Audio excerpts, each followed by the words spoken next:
Hello all, I'm Shirisha, clinical dietitian.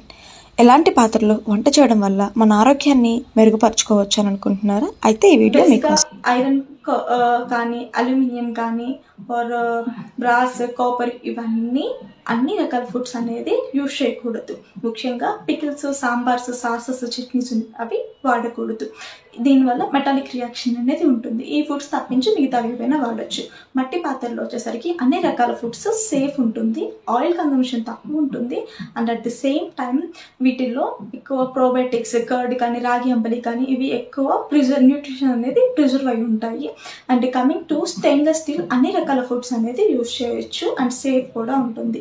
Teflon coated వచ్చేసరికి మనకి high temperature దగ్గర హీట్ చేయకూడదు. ఒకవేళ హీట్ చేసినట్లయితే మనకి టాక్సిక్ సబ్స్టెన్స్ అనేది రిలీజ్ అవుతాయి. అండ్ లాంగ్ డ్యూరబిలిటీ అనేది ఇది యూజ్ చేయకూడదు. Thank you.